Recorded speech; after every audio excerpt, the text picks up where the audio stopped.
November 2025 मध्ये Bharati Vidyapeeth police स्टेशनची हद्द नेहमीप्रमाणे शांत होती.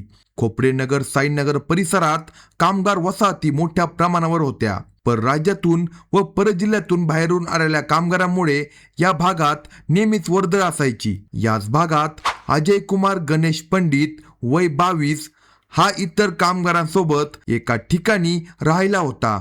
तो काही वर्षांपासून बांधकाम क्षेत्रातील मजूर म्हणून काम करत होता. दिनांक 17 नोव्हेंबर 2025च्या सायंकाळी अजय कुमार भाजी घेण्यासाठी बाहेर गेला होता. लेबर कॅम्पमध्ये राहणाऱ्या सहकाऱ्यांनी त्याला सुमारे 8 वाजता बाहेर जाताना पाहिले होते. पण त्यानंतर तो परत घरी आलाच नव्हता. त्या रात्री त्याच्यासोबत काम करणाऱ्या इतर मजुरी काम करणाऱ्यांनी हे फारसे गंभीरपणे घेतले नाही, कारण येथील कामगार कधी कधी उशिरा परत येत असतात. मात्र दुसऱ्या दिवशीही तो न आल्याने त्यांनी त्याला फोन करण्याचा प्रयत्न केला, परंतु त्याचा फोन स्विच ऑफ येत होता. त्याचे गावातील नातेवाईकही त्याच्याशी संपर्क करू शकले नव्हते. 2 दिवस उलटून गेले तरी तो घरी आला नव्हता. म्हणून 19 नोव्हेंबर 2025 रोजी लेबर कॉन्ट्रॅक्टर विजय महादेव कुमार भारती विद्यापीठ पोलीस स्टेशनमध्ये आले आणि अजय कुमार गणेश पंडित हा मिसिंग असल्याची तक्रार दिली. पोलिसांनी त्याच्या तपासाला सुरुवात केली. अजय पंडित हा अवघा 22 वर्षाचा तरुण मूळचा झारखंड येथील रहिवासी होता आणि पोटापाण्यासाठी तो पुण्यात आला होता. तेथे तो त्याच्याच भागातून आलेले लोक तसेच त्याचे नातेवाईक यांच्या सोबतीने काम करत होता. एकमेकाच्या आधारावर हे लोक परप्रांतात आयुष्य कंटत होते. पण म्हणतात ना, थकल्या भागलेल्या मनाला कोणाच्या तरी प्रेमाचा स्पर्श हवासा वाटतो. कोवळ्या वयात एकट्या पडलेल्या अजयच्या मनात तारुण्य सुलभ भावना जागृत झाल्या होत्या. आपल्याला एखादी प्रियसी असावी, स्त्री सहवास लाभावा असे त्याला वाटू लागले होते. त्याचा चुलत भाऊ अशोक कैलास पंडित वय 35 याच्याकडे अजयचे नेहमीच येणे जाणे होत होते. अशोकची तरणीबाण बायको बघून अजयची उत्तेजना वाढू लागली होती. तो तिच्यावर फिदा झाला होता. नात्याने ती त्याला भावजाई लागत असली तरी तो तिच्यावर जाळी टाकू लागला होता. तिलाही त्याच्या मनात सुरू असलेल्या खळबळीचा अंदाज आला होता. तशी तिच्या मनातही वासना उसळली. ती त्याच्यापेक्षा वयाने मोठी असली तरी तिने संयम दाखवला नाही. तिचा प्रतिसाद मिळाल्यानंतर कवळा व अविवाहित अजय मागे हटणे शक्यच नव्हते. नात्याला कलंक लावून ते दोघे एकमेकांच्या मिठीत शिरले आणि अनैतिक संबंधाला सुरुवात झाली. मुळात एका भागातून आलेले हे लोक एकत्र राहत होते. एकमेकाकडे त्याचे येणे जाणे होते. कोणाच्या घरात काही चालले आहे याची खबर तर लागतच असल्यामुळे या दोघात सुरू असलेला खेळ कोणाला समजणार नाही असे कसे होईल.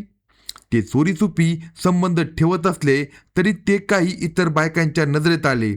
मग पुरुषांना कळाले आणि चर्चा रंगू लागल्या. हे प्रकरण तिचा नवरा अशोकच्या कानावर गेले. आपल्या चुलत भावानेच आपल्याला दगा दिला याचा राग आता अशोकला आला होता. तो बायको आणि अजय या दोघांवरही पाळत ठेवून होता. त्यालाही त्या दोघांच्या वागण्यातील फरक जाणवला तेव्हा तो संतापाने पेटला. त्याने कोणत्याही परिस्थितीत अजयचा काटा काढायचा असे ठरवले. पण या कामात आणखी कोणाला तरी सहभागी करून घेतले पाहिजे असे त्याला वाटत होते. मग त्याने अजयच्या मित्रांना कटात सहभागी करून घेतले. त्या मित्रांना अशोकने सांगितले की तुम्ही अजयला गोड बोलून घेऊन या, आपण त्याला ठार मारून पुरून टाकू. या कामासाठी मी तुम्हाला 4 लाख रुपये देईन.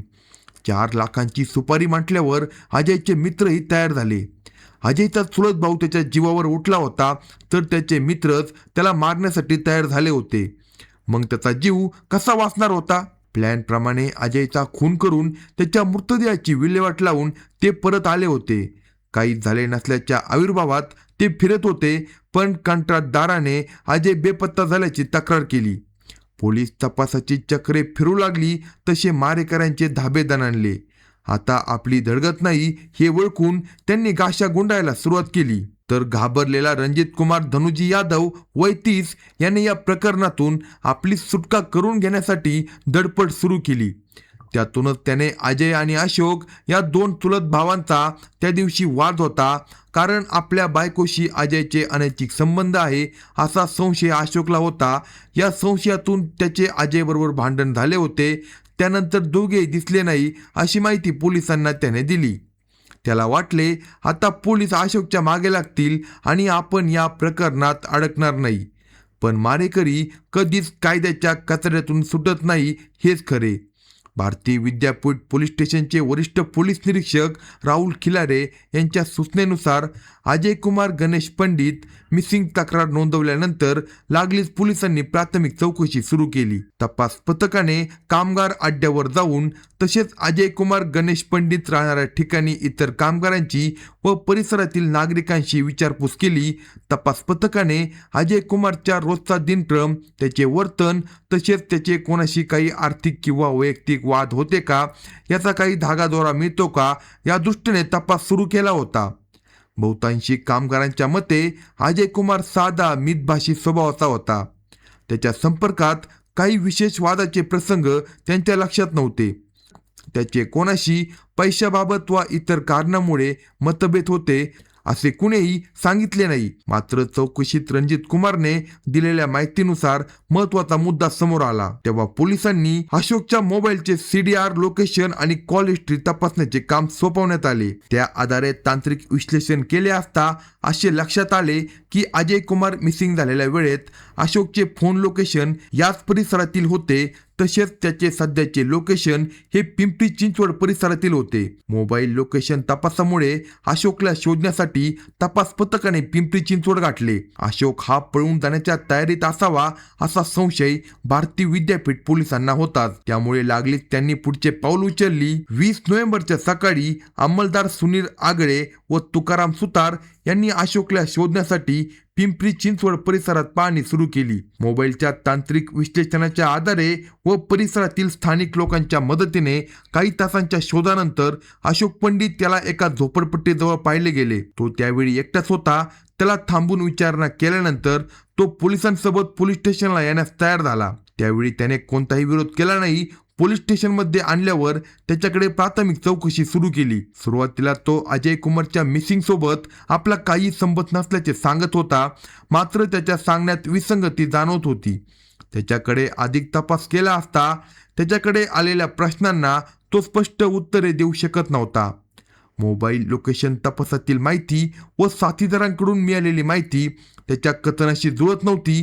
काही वेळानंतर भारतीय विद्यापीठ पोलिसांनी पोलिसी खाक्या दाखवताच तो पोपटासारखे बोलू लागला. संशयित अशोक कुमार कैलास पंडित याच्या सांगण्याप्रमाणे भारतीय विद्यापीठ पोलीस स्टेशनचे वरिष्ठ पोलीस निरीक्षक राहुल खिलारे हे तपास पथकाच्या मदतीने गुजरवाडी फाटा येथे आले. तेथे अशोक याने पंचासमक्ष गुजरवाडी विठ्ठल मंदिराच्या पुढील बाजूच्या डोंगरामध्ये अजय कुमार याचा मृतदेह गोणीमध्ये घालून फेकून दिला आहे असे सांगितले.